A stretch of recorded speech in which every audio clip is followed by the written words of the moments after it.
بسم اللہ الرحمن الرحیم اللہ واحد الحق الفرد الصمد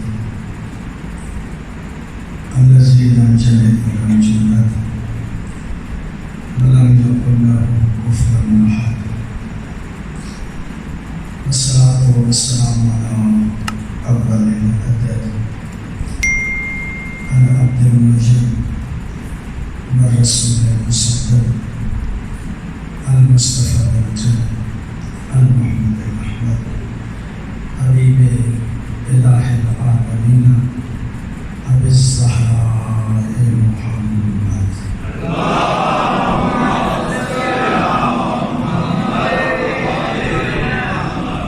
صلى الله عليه وآله الطيبين الطاهرين المعصومين الذين لا يقاس بهم من خلق أحد ولعنة دائمة على أعدائهم من يوم العداوة إلى يوم الدين. أما بعد فقد قال المعصوم من مات ولم يعرف إمام زمانه فقد مات ميتة جاهلية. درود پڑھیے گا.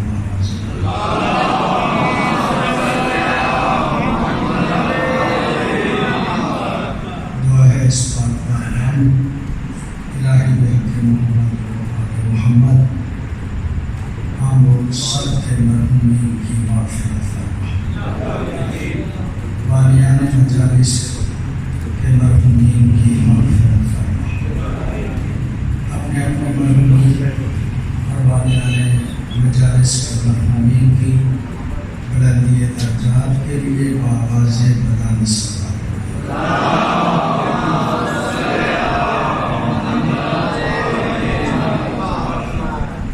مجھے اس بات کا اندازہ ہے کہ جس شخصیت کو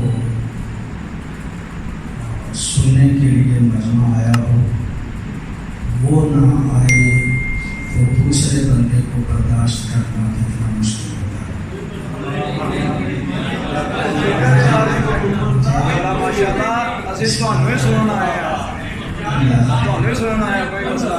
میں آقا مقامی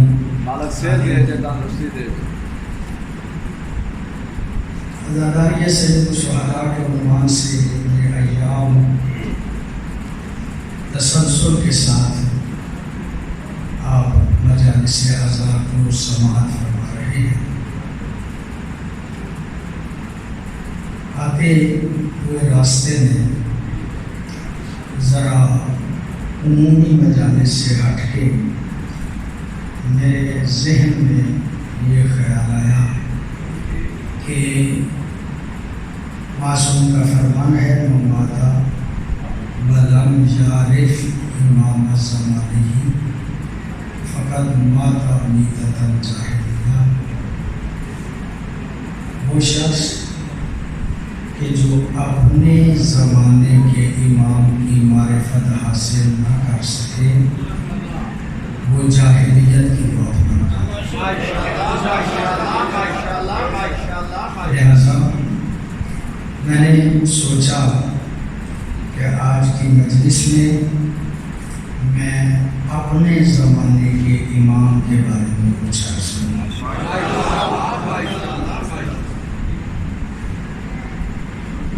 مولا امام جعفر صادق علیہ السلام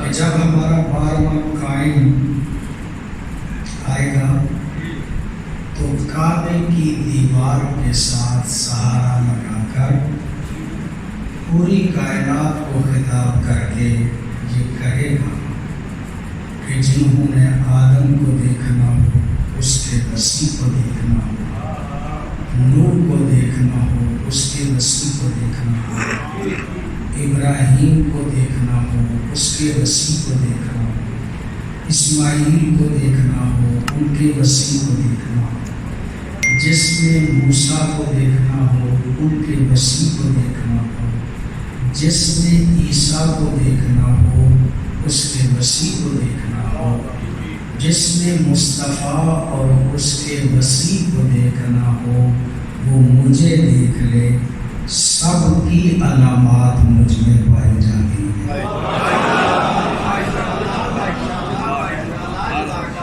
امام زمانہ سرکار سارے انبیاء کی صفات کا مظہر ہے۔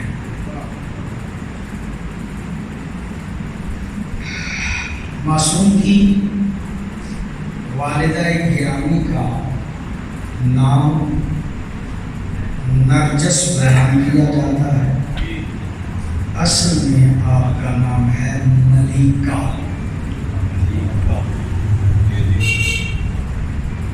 ملیکہ نام ہے حضرت عیسیٰ کے جانشین حواری شمعون کی نسل میں سے ماں کی طرف سے ہیں اور کیسر روم کی پوتی بنتی ہیں جناب نرجس۔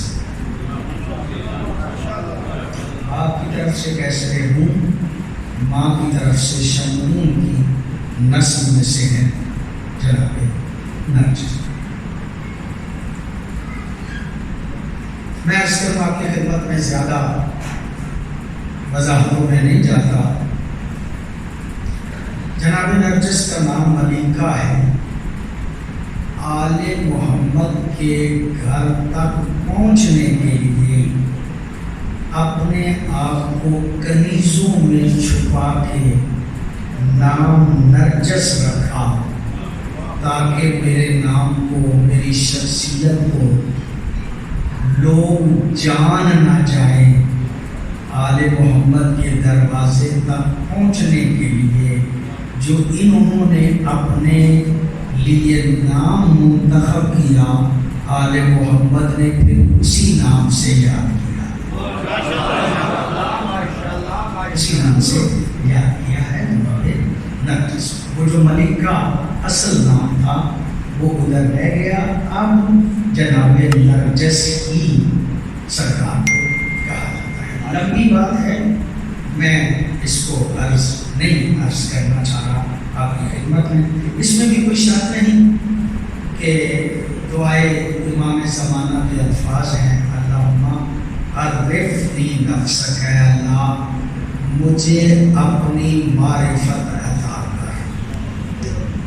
اگر تیری معرفت مجھے نہ حاصل ہوئی تو میں رسول کی معرفت نہیں حاصل کر سکوں گا۔ اے اللہ مجھے رسول کی معرفت حاصل کر دے۔ اگر میں رسول کی معرفت حاصل نہ کر سکا تو میں امام کی معرفت حاصل نہیں کر سکوں گا۔ اے اللہ مجھے امام کی معرفت عطا کر۔ اگر مجھے امام کی معرفت نہ ملی تو ضلالت عن دینی، تو میں اپنے دین سے ہی پھر جاؤں گا۔ اس کا مطلب یہ ہے کہ اللہ کی معرفت نہ ہو تو رسول کی معرفت نہیں ہوتی، رسول کی معرفت نہ ہو تو امام کی معرفت نہیں ہوتی، اور امام کی معرفت نہ ہو تو بندہ بے دین ہو جاتا ہے۔ لہذا امام کی معرفت انتہائی ضروری ہے۔ اپنے زمانے کے امام کی معرفت حاصل کرنا انتہائی ضروری ہے۔ ظاہر میں تفصیلات میں تو نہیں جا سکتا، لیکن رک کے ایک جملہ عرض کرنا چاہتا ہوں۔ جب سرکار کی ولادت 5 سال سرکار اپنے بابا کے ساتھ رہے، 5 سال کے بعد آپ کی اپنی امامت کا دور شروع ہو جاتا ہے۔ 2 یا 3 سال کی آپ کی ایج مبارک تھی کہ ایک بندہ سرکار کو ملنے کے لیے آیا۔ مولا نے اپنے فرزند ہمارے وقت کے امام کو اپنی گودی میں اٹھایا اور اٹھا کے کہا اے سائل اسی سے پوچھ لو کہ یہ کون ہے. جو انسان کی مبارک ہے اسی سے پوچھ لو کہ یہ کون ہے. مولا نے فرمایا انا بقیت اللہ، میں اللہ کا بقیہ ہوں. قرآن میں ہے بقیت اللہ خیر لکم، بقیت اللہ ہی تمہارے لیے بہتر ہے. جو ہمارے لیے بہتر ہے وہ سرکار امام زمانہ اجل اللہ فرجہ الشریف ہے. اور وہ سرکار فرماتے ہیں انا انتا کے منہ میں انتقام دوں گا اپنے آبا و اجداد کا. مولا امام زمانہ کے بارے میں چند جملے آپ کی خدمت میں عرض کرنا چاہ رہا ہوں. ایک سرکار کا لقب ہے حجت اللہ. حجت اللہ، حجت اللہ کسے کہا جاتا ہے؟ اللہ کی حجت. ویسے یہ لفظ حجت ہر نبی پہ بھی صادق آتا ہے، ہر رسول پہ بھی صادق آتا ہے، ہر امام پہ بھی صادق آتا ہے. یعنی ہر نبی بھی حجت خدا ہے، ہر رسول بھی حجت خدا ہے، ہر امام بھی حجت خدا ہے. لیکن یہ لقب صرف امام زمانہ کا ہے جنہیں حجت اللہ کہا جاتا ہے. ہیں سارے ہی حجت لیکن لقب صرف سرکار امام زمانہ کا ہے حجت اللہ. علماء تشریف فرما ہے، عزیزان تشریف فرما ہے. حجت کسے کہا جاتا ہے؟ حجت اسے کہا جاتا ہے کہ جس کے سامنے سارے دلائل ختم ہو جائیں اور وہ سب پہ غالب آ جائے تو اسے حجت خدا کہا جاتا ہے.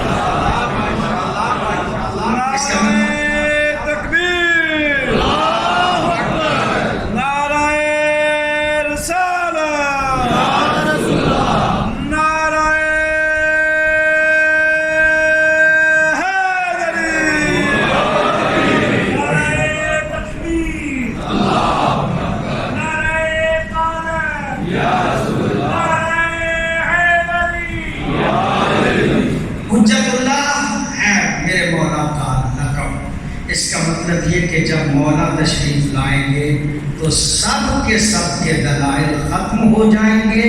جو غالب آئے گا اس کا نام ہے امام زمانہ، وہ ہے امام زمانہ. اچھا، سرکار کے اس میں گرامی کے حوالے سے یہ حدیث آپ نے سنی ہوگی، میں دوبارہ آپ کی خدمت میں عرض کر رہا ہوں. یہ وہ امام ہیں جن کا نام بھی نبی والا نام ہے اور جن کی کنیت بھی محمد مصطفیٰ والی کنیت ہے.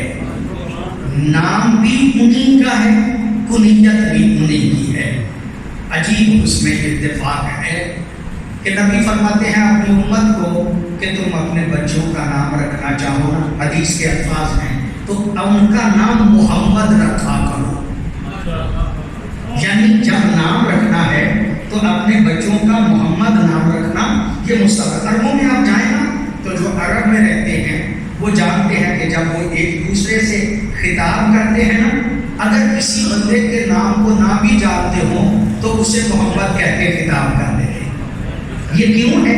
اس لیے کہ نبی معظم نے فرمایا تھا کہ میرا نام اپنے ناموں میں رکھا کرو، لیکن میری کنیت کوئی بندہ استعمال نہ کرے. نام میرے والا رکھو، کنیت میری استعمال نہ کرو. جب ہم امام زمانہ پہ آتے ہیں تو نام مصطفیٰ والا ہے، لیکن جب امام زمانہ کا نام لینا چاہیں تو حکم یہ ہے کہ منع ہے، نام نہیں لے سکتے. لیکن جو کنیت رکھنے کا حکم نہیں ہے وہ امام زمانہ کی کنیت ہے.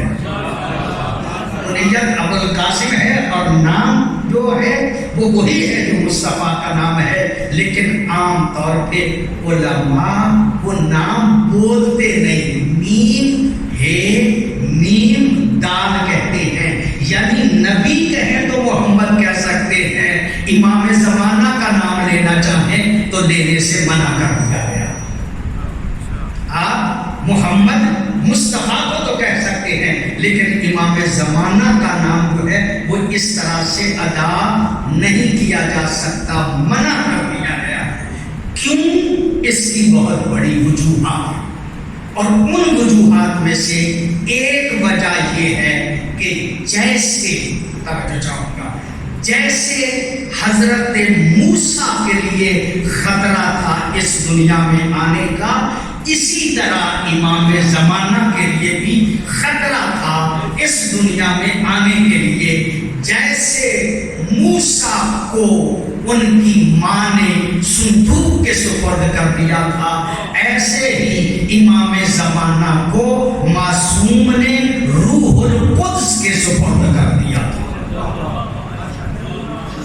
ولادت کے بعد، ولادت بسادت امام زمانہ کے بعد سرکار کو روح القدس جو ہے ان کے سپرد جو ہے وہ کر دیا گیا تھا۔ میں کہنا یہ چاہتا ہوں کہ میرے امام جو ہیں امام زمانہ اجل اللہ فرجہ الشریف، ان کے وجود کو خطرہ تھا، اور خصوصیات مولا امام زمانہ کے بارے میں یہ ہے کہ امام زمانہ پہ کسی صاحب اقتدار کا تسلط نہیں رہا۔ باقی ہر امام کسی نہ کسی جابر کے دور میں رہے ہیں، یہ امام ایسے ہیں کہ جن پہ تسلط نہ ہونے کی وجہ سے غیبت اختیار کرنی پڑی۔ اور پھر جو ایک دو جملے میرے ذہن میں آج امام کے حوالے سے ہیں، شاید کل بھی میں امام ہی کے حوالے سے گفتگو آپ کی خدمت عالیہ میں عرض کروں گا۔ ایک معصوم کا لقب ہے جو بہت کم سنا ہوگا آپ نے، سرید۔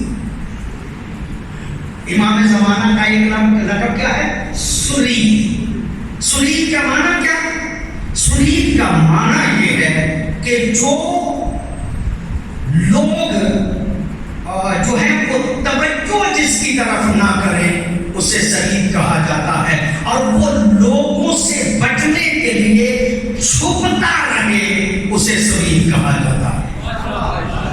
اس کا مطلب یہ ہے کہ شیعہ اس دور میں کوڈ ورڈ میں گفتگو کرتے تھے۔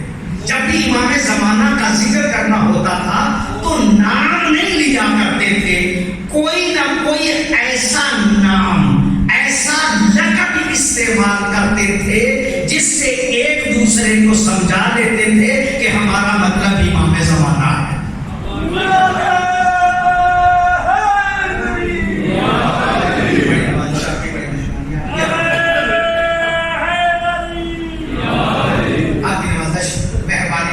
مولا کے ناموں میں سے ایک نام اور بھی ہے، وہ ہے غریم۔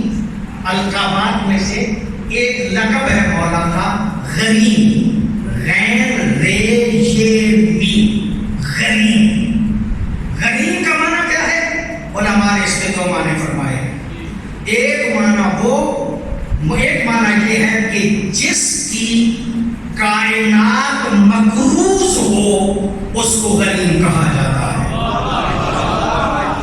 بڑی مہربانی آپ نے توجہ فرمائی۔ غریم اسے کہا جاتا ہے جس کے لوگ مقروض ہوں، جو مولا کو غریم کہا گیا۔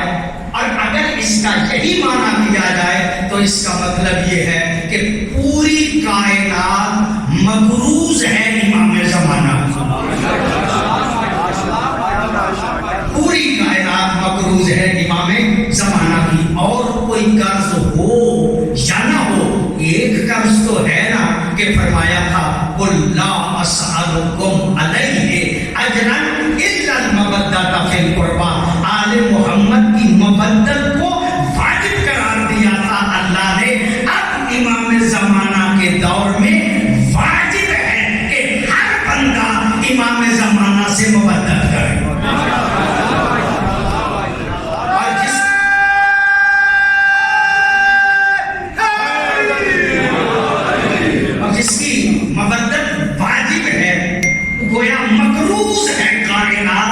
اس کی مودت کا علماء نے فرمایا اس لیے غریم کہا جاتا ہے۔ اور دوسری وجہ، دوسرا اس کا معنی کریم کا یہ ہے کہ وہ بندہ جس نے لوگوں کا قرض دینا ہو اس کو مقروض کہا جاتا ہے، اس کو غنیم کہا جاتا ہے۔ جس نے لوگوں کا قرض دینا ہو کہا جاتا ہے۔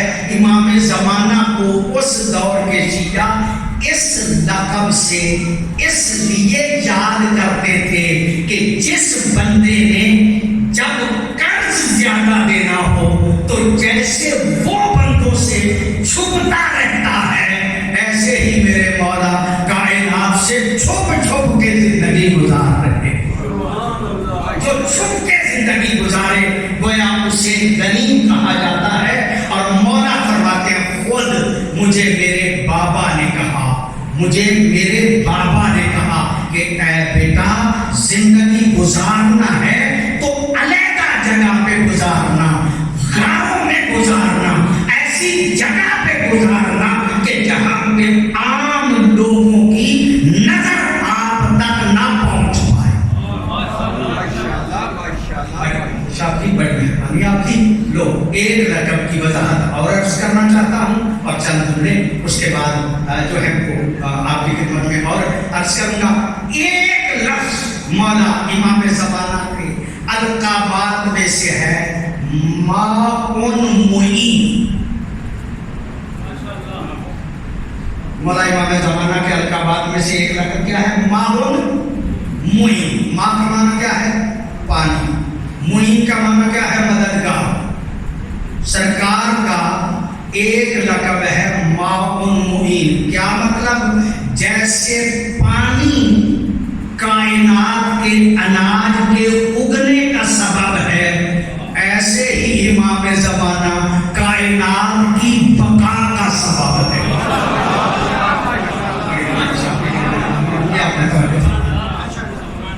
یہی لگا ہے معصوم فرماتے ہیں کہ حدیث کے لفظ ہے روزے کل بڑا شکر ادا کیا کرو، شکر ادا کیا کرو، اس لیے کہ اسی امام کے وجود کے صدقے میں کائنات کو رزق مل رہا ہے۔ میں نے لفظوں کا ترجمہ کیا ہے روزے کل بڑا اس کائنات کو رزق ملنے کا سبب امام زمانہ ہے۔ جیسے پانی اناج کے اگنے کا سبب ہے، ایسے ہی امام زمانہ کے صدقے میں کائنات رزق کھا رہی ہے۔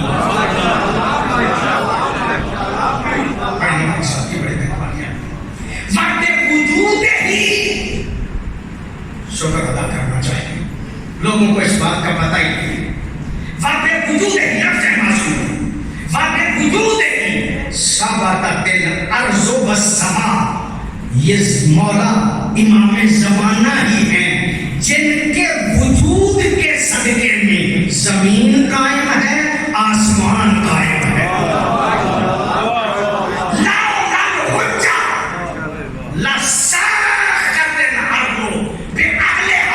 اگر حجت خدا ایک لمحے کے لیے بھی کائنات میں نہ ہو تو پوری کائنات اپنے رہن سمیت ہی تباہ ہو جائے۔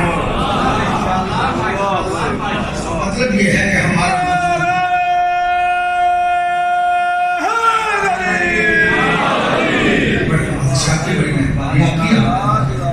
یعنی سرکار کے وجود کی وجہ سے ہمیں رزق مل رہا، سرکار کے وجود کے صدقے میں کائنات باقی ہے۔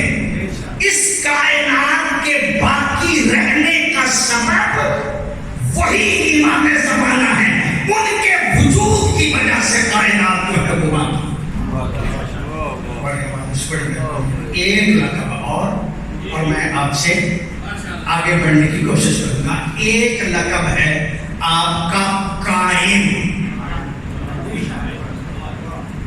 قائم ویسے ہمارے ہاں رواج ہے، معصومین سب ہمارے لیے محترم ہیں، ہم سب سے عقیدت رکھتے ہیں، محبت رکھتے ہیں، پیار رکھتے ہیں، لیکن تجربہ شاہد ہے، آپ لوگ جانتے ہیں اس بات کو کہ جب امام زمانہ کا نام آتا ہے زیارت پڑھتے تو لوگوں کی گردنیں جھک جاتی ہیں. آپ نظر آ فرمائی ہے. باقی ائمہ کا نام لیا جاتا ہے گزر جاتے ہیں، لیکن جب امام کا نام آتا ہے وہ ایک مرتبہ جھک کے سلام کرتے ہیں، گردنیں جھکاتے سارے سلام کرتے ہیں امام زمانہ. یہ مخصوص ہے امام زمانہ کے ساتھ. اور اجازت لے کے آپ سے دعا کر رہا ہوں، نماز جمعہ تو آپ پڑھتے ہیں نا؟ بڑی توجہ ہے آپ سے پڑھیں. جب نماز جمعہ میں معصومین کا نام لیا جاتا ہے تو سارے معصوموں کا نام لیا جاتا رہتا ہے، مومن بیٹھے رہتے ہیں. جب امام کا نام آتا ہے جمعے کے خطبے میں اٹھنے کا حکم ہے، اس لیے کہ استقبال امام زمانہ کیا.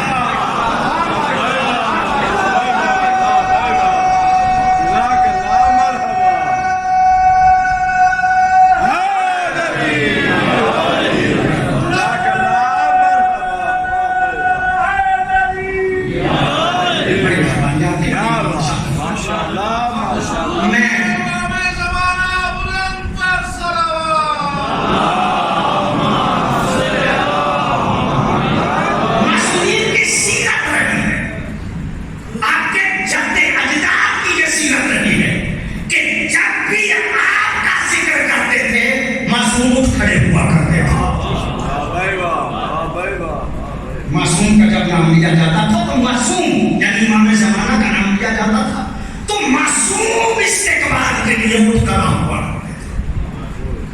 اس کا مطلب یہ ہے کہ مولا امام زمانہ کی عظمت معصومین کی نظر میں بھی اس قابل ہے کہ باپ ہوتے ہوئے نام سن کے استقبال کے لیے اٹھ کر ہوا.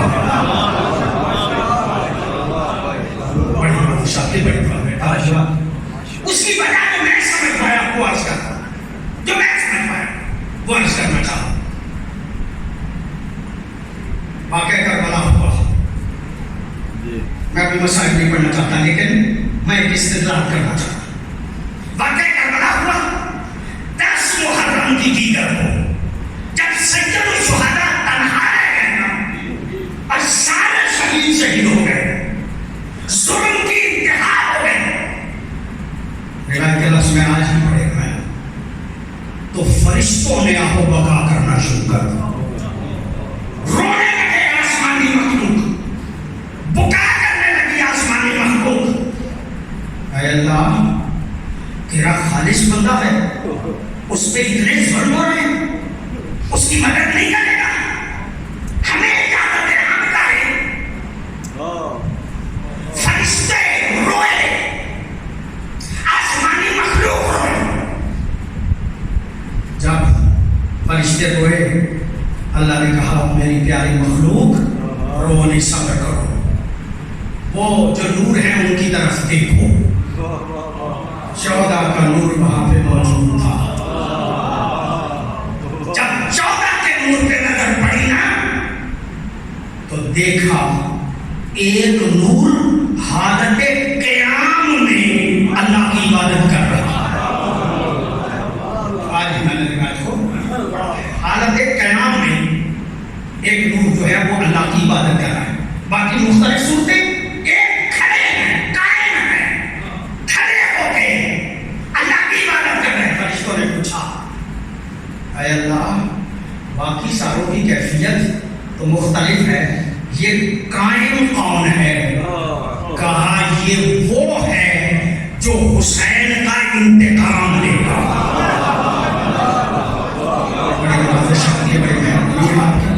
یہ وہ ہے کہ جو مجبوری نہ ہوتی تو میں وضاحتوں میں جاتا. وضاحتوں میں ہم جا نہیں سکتے، کتابیں آپ خود پڑھیے گا. کتابوں میں لکھا ہے، امام زمانہ فرماتے ہیں انا انتا کے منہ میں انتقام لوں گا، صرف مولا حسین کے قاتلوں سے نہیں بلکہ میرے آباء و اجداد پہ جو ظلم کرتا رہا ہے یا جس نے میرے آباء و اجداد کا حق غصب کیا ہے ان کو قبروں سے نکال کے ان سے انتقام لوں گا.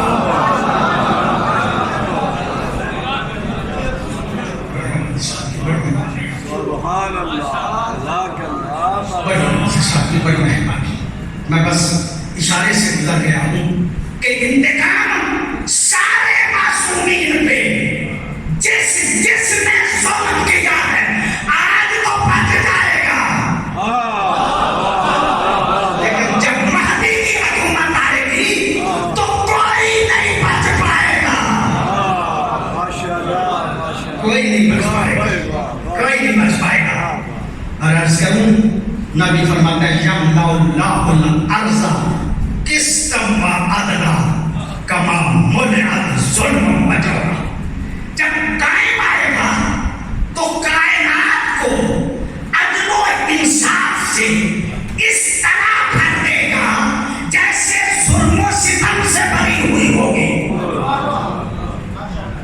یعنی سرکار امام زمانہ جب آئیں گے تو اس کائنات کو عدل سے پر کر دیں گے، عدل سے پر کر دیں گے۔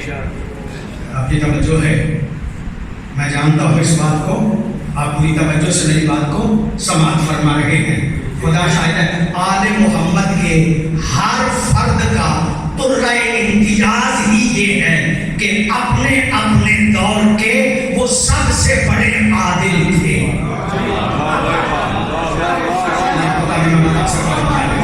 معصومین اپنے اپنے دور کے سب سے بڑے عادل تھے۔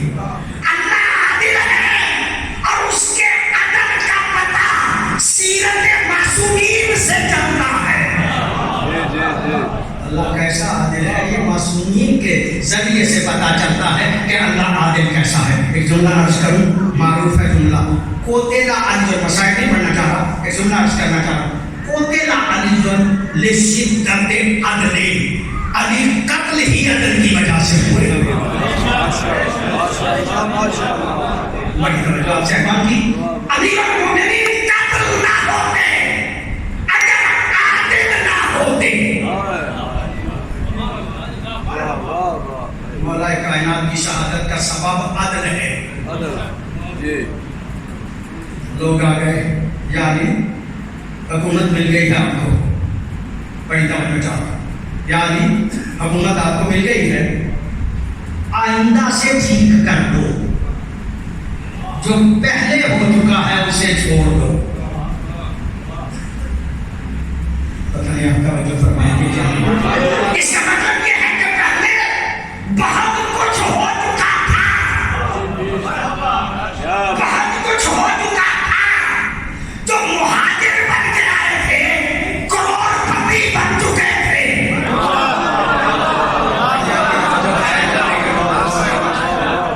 جو مہاجر بن کے آئے تھے، جو سر و بے سر و سامانی کے حالت میں آئے تھے، پہنچتے پہنچتے حضرت علی کے دور سے پہلے اتنے روپوں والے بن گئے، اتنی جاگیریں بن گئی کہ جس کی حد نہیں تھی۔ وہ جگیروں والے آئے، آگے کہا یا علی آگے درست کر لو، پیچھے پہ توجہ نہ کرو، چھوڑ دو اس کو، یہ پیچھے جو ہو چکا اس کو چھوڑ دو۔ علی دیکھ کے فرماتے ہیں اگر غصب کی ہنڈیا بھی کسی کے چولہے پہ ہوئی، علی واپس نہ کرے تو علی کو حکومت کرنے کا حق نہیں ملے گا۔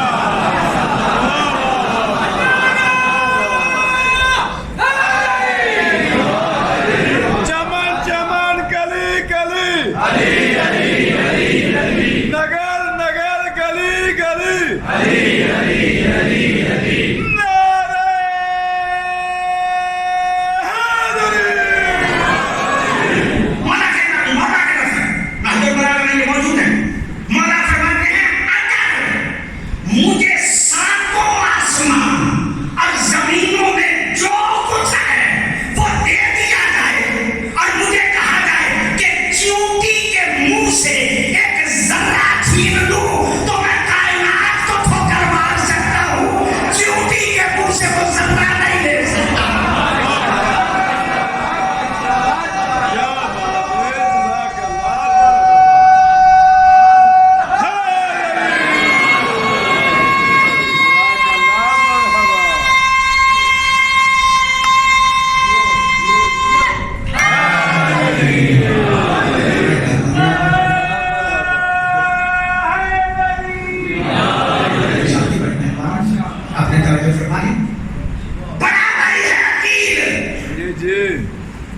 گزارا بڑا مشکل ہو رہا ہے. سرکار مولا کے پاس حکومت ظاہریہ بھی ہے. خلافت مولا علی کی دور ہے، مولا علی کا خلافت ہے، بھائی ہے، کثیر الرجال ہے. گزارا نہیں ہوتا. ایک جملہ عرض کر دوں میں درمیان میں، کربلا کی تاریخ اٹھا کے دیکھیے گا، سب سے زیادہ قربانیاں آل عقیل کی ہیں. تاریخ کربلا اٹھا کے دیکھیے گا، سب سے زیادہ قربانیاں آل عقیل کی ہیں. اس کا مطلب یہ کہ عقیل وہ میں پتہ نہیں آپ تک پہنچا سکوں یا نہیں، لیکن کوشش کرتا ہوں یہ بات آپ تک پہنچ جائے. چلیے بات میں عرض کرتا ہوں، پہلے ایک اور بات عرض کر دیتا ہوں. کسی کو بیان ہے، گزارا نہیں ہوتا. سوچا بھائی چھوٹا ہے، خلافت پاس ہے، درخواست کر دیتا ہوں تھوڑے سے پیسے اور دے دے. اگر جا کے وہاں پہ کہوں گا ہو سکتا ہے مجمع عام ہو، بھائی ہے گھر بلا دیتا ہوں. کہا یا علی آپ کی دعوت ہے ہمارے گھر میں. کہا کب؟ کہا 15-20 دن کے بعد آ جائیے گا. ایک دن موجود ہو گیا. اس دن حضرت علی آئے، کھانا پکا تھا، بڑے بھائی کے گھر میں کھانا پکا تھا، اچھا کھانا تھا. سرکار امیر المومنین نے کھایا. جب کھانا کھا لیا نا تو وکیل دیکھ کے کہتے ہیں علی گزارا مشکل ہوتا ہے، کثیر الرجال ہوں، مہربانی کرو تھوڑے سے مشاہدہ زیادہ کر دو. ماہانہ جو دیتے ہو نا اس میں تھوڑا سا اضافہ کر دو. صرف وکیل کو نہیں دیتے تھے، سب کو دیتے تھے. یہ جو مجھے ملتا ہے اس میں تھوڑا سا اضافہ کر دو. جب کہا تھا گزارا مشکل ہوتا ہے، مولانا نے دیکھ کے کہا آج تو کھانا اچھا بنا تھا. بڑی نوازشات بڑی مہربانی آج تو کھانا اچھا بنا تھا. جب کہا نا آج تو کھانا اچھا بنا تھا، عقیل دیکھ کے کہتا ہے تمہیں کیا پتا ہر روز کے کھانے میں سے ایک ایک مٹھی بچاتے گئے، آج 15-20 دن کے بعد اس قابل ہوئے ہیں کہ آپ کی دعوت کریں. آج جو کھانا ہے نا یہ بچا بچا کے ہم نے 15-20 دن میں پکایا ہے، ورنہ اتنا اچھا نہیں پکتا. علی دیکھ کے فرماتے ہیں اس کا مطلب یہ ہے کہ ہر روز کے کھانے سے ایک مٹھی کم بھی کر لی جائے تو گزارا ہو جاتا ہے.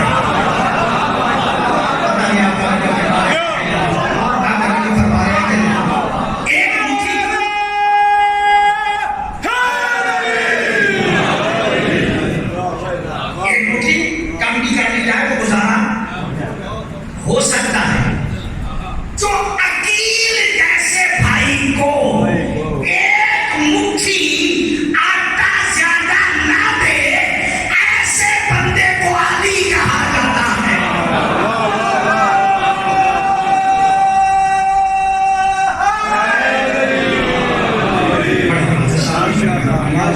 تو میں بات عرض کروں، یہ علی کا عدل تھا. بھائی علی کا تھا. علی کی حکومت کے دور میں علی کے مخالف کے پاس چلا گیا. تاریخیں بدلی نہیں جا سکتی. تاریخیں بدلی نہیں جا سکتی. عقیل علی کے مدے مقابل کے پاس چلا گیا ہے اپنا گزارا کرنے کے لیے. جو علی بھائی کو دشمن پہ کے پاس جانے سے روکتا نہیں اور ایک مٹھی آٹا زیادہ نہیں دیتا، ایسے عادل کو علی کہتے ہیں.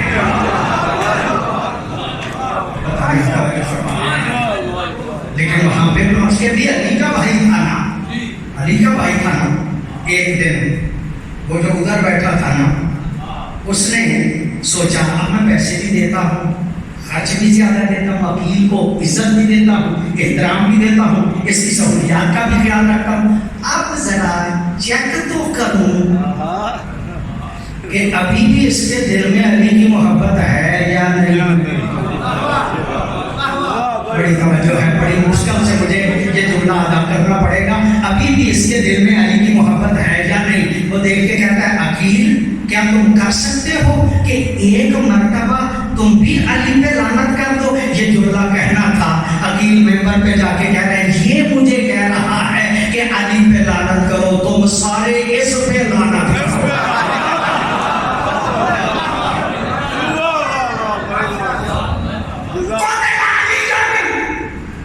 شدت عدل، علی قتل ہو گئے عدالت کی وجہ سے. دوستو بزرگوں، آج کی میری اس مجلس کا پیغام آپ تک یہی ہے امام زمانہ کے صدقہ میں کہ امام زمانہ نے آ کے عدل و انصاف برپا کرنا ہے. اور اجل اللہ فرجہ شریف کا معنی کیا ہے؟ مولا جلدی کیجیے، تشریف لائیے. یہ دعا کرتے ہوئے سوچنا نہیں چاہیے کہ امام عادل ہے. سوچنا نہیں چاہیے کہ وہ جو جس کے لیے ہم دعا کر رہے ہیں کہ آپ جلدی تشریف لے آئیے وہ ہیں عادل. اور عادل اس کا پسند ہے جو بھائی کو چھوڑ دیتا ہے، عدالت نہیں چھوڑتا. یہ کیسے تصور کیا جا سکتا ہے کہ وہ عادل آ کے شیعوں کو چھوڑ دے گا؟ اس کا مطلب ہے کہ ہمیں اپنی زندگی میں ایسا انقلاب پیدا کرنا چاہیے کہ امام زمانہ ہمارے گھر میں آ سکے. نہیں میں کھولا کہتا ہوں، مجھے نہیں پتا، میں تو طالب علم ہوں، کوئی زیادہ اتنا پڑھا لکھا بھی نہیں ہوں، لیکن یہاں پہ ذاکر پڑھا کرتے ہیں کہ یہ مجلس ایسی ہے جس میں معصومین آتے ہیں، بیویاں آتی ہیں. اگر معصومین آتے ہیں تو ہمارا ماحول ہے ایسا کہ معصوم آ جائیں؟ بیویوں میں مخدومات ایسی ہیں، کیا بیویاں ایسی حالت میں آئی ہیں کہ زہرا ان کے پاس بیٹھ سکے؟ اپنی مجلسوں کو پاکیزہ کرنے کی ضرورت ہے، اپنے گھروں کو پاکیزہ کرنے کی ضرورت ہے. ایسے نہیں، یہ صرف رسم نہیں ادا کرے، یہ مذہب ہے، یہ دین ہے. یہ رسم نہیں ہے، یہ مذہب ہے، یہ دین ہے. ہمیں اپنے گھروں پہ بھی سوچنا پڑے گا، اپنے کردار پہ بھی سوچنا پڑے گا. ہمیں ایسا بننا پڑے گا کہ ہم مولا کا استقبال کر سکیں. مولا کا استقبال کر سکیں، اس کے لیے ہمیں تیاری کرنی چاہیے. ہاں البتہ علامہ علی نقی، میں نے علامہ علی نقی کی ایک کتاب میں نے یہ جملہ پڑھا. وہ ہمارے مذہب کے مستحق تھے اور مسائل و فضائل میں وہ اجتہاد کیا کرتے تھے. ایک بندہ ہے زہری، بہت بڑا عالم ہے، بنی امیہ کی حکومت کے ساتھ بڑا گہرا تعلق ہے زہری کا. آنا جانا ہے، خطرے اسی سے لیے جاتے تھے. زہری سے اندر سے محب اہل بیت ہے، حکومت سے بھی تعلق ہے، اندر سے محب اہل بیت ہے. خوف کی وجہ سے جرأت نہیں کرتا مولا زین العابدین کو اپنے گھر بلانے کی. خواہش ہے کہ مولا میرے گھر کبھی تشریف لے آئے. سوچا، علامہ علی نقی کہتے ہیں، سوچا کیا کروں کہ امام میرے گھر آ جائیں. کہا اسپیشل تو دعوت نہیں دے سکتا، یہ بچہ میرا چھوٹا ہے، جب یہ بڑا ہوگا نا اس کی شادی کروں گا، دعوتیوں میں سجاد کو بھی بلا لوں گا. کوئی مجھ پہ الزام نہیں لگے گا کہ تم نے خاص طور پہ سجاد کو بلایا ہے. باقی بھی لوگ دعوتی ہوں گے، یہ بھی آ جائیں گے. اس حسرت کو لے کے علامہ علی نقی کہتے ہیں جب بیٹا جوان ہوا نا، اس کی شادی کی تاریخ رکھی زہری نے. شادی کی تاریخ رکھ کے مولا کی خدمت میں پہنچا، جا کے کہا مولا میرے بیٹے کی شادی ہے، تشریف لائیے. کہا زہری تجھے نہیں پتا، میں نے واقعہ کربلا کے بعد شادیوں میں شرکت چھوڑ دی.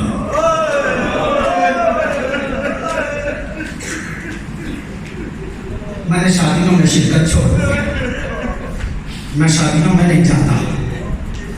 علامہ علی نقوی کہتے ہیں اس کی اتنی دیر کی حسرت تھی، یکدم وہ حسرت جب ختم ہوئی نا پریشان ہو گیا۔ میں تو مجھے تو امید تھی کبھی تو مولا میرے گھر میں آئیں گے، اب مولا نے انکار کر دیا۔ اب اندر کی شیعت ظاہر ہو گئی۔ کہا مولا یہ بتائیے آپ آ کیسے سکتے ہیں میرے گھر میں؟ کہا زہری اگر میرے بابا کی مجلس رکھ لی جائے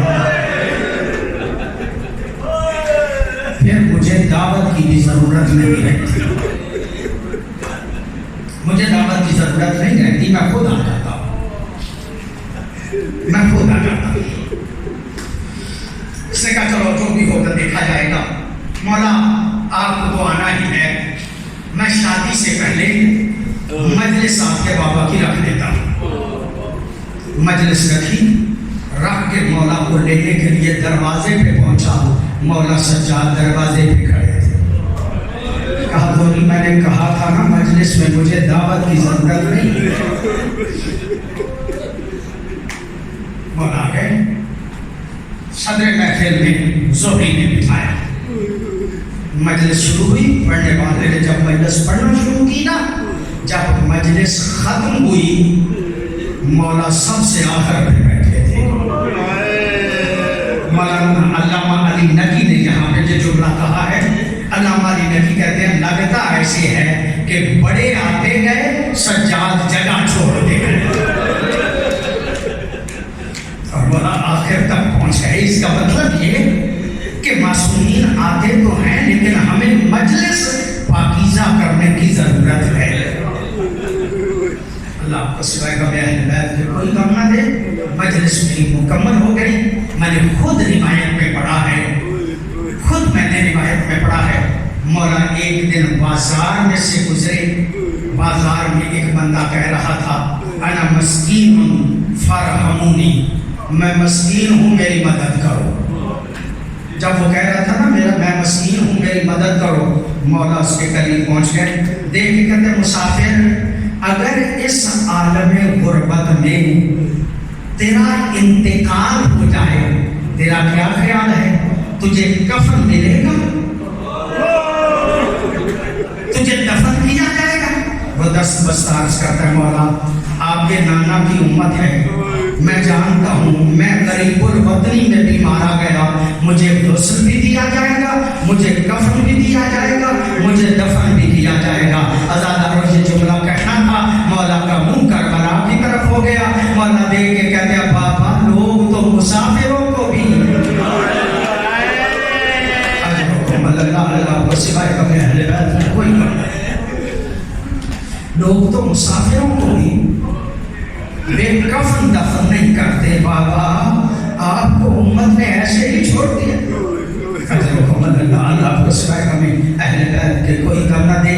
ابن منذر صحابی ہے، یہ مولا سجاد ایسے عزادار ہیں کہ جن کو رونے کے لیے لفظوں کی ضرورت نہیں ہوتی۔ آج تو میں روایتیں پڑھ رہا ہوں نا، اب رو رہے ہیں، آپ کی بڑی مہربانی، آپ کے مسائل کا اثر ہے، لیکن مولا سجاد کے سامنے تو وضو کا پانی آتا تھا نا، رونا شروع کر دیتے تھے۔ پانی تو وہی پانی ہے جو کربلا میں علی اصغر کو نہیں ملا تھا، پانی میں نظر پڑتی تھی رونا شروع کر دیتے تھے، اور چھت پہ بیٹھ کے جب وضو کرتے تھے نا تو پانی پہ نظر پڑتی تھی رونا شروع کر دیتے تھے۔ عزادارو لوگوں کو پتہ چل جاتا تھا کہ چھت پہ سجاد بیٹھ کے عزاداری حسین کر رہا ہے، عزاداری حسین کر رہا ہے۔ ابن منذر صحابی ہے، ابن منذر صحابی ہے مولا کا۔ ایک دن آیا مولا کی خدمت میں، دستک دی، اجازت ملی، مولا خون کے آنسو رو رہے تھے، روتے ہوئے دیکھ کے کہتا مولا کب تک روئیں گے خون کے آنسو، یہ رونا بند کریں، اپنے پہ ترس نہیں کھاتے ہم پہ ہی ترس کھائیں، بند کریں رونا۔ عزادارو روایت میں نے خود پڑھی ہے، یہ جملہ کہنا تھا۔ مولا دیکھ کے کہتے ہیں ابن منذر ہمارے صحابی ہو، ایک بات تو بتاؤ۔ کہا مولا کیا؟ کہا اگر کوئی شریف آدمی ماں بہنوں کے ساتھ بھرے بازار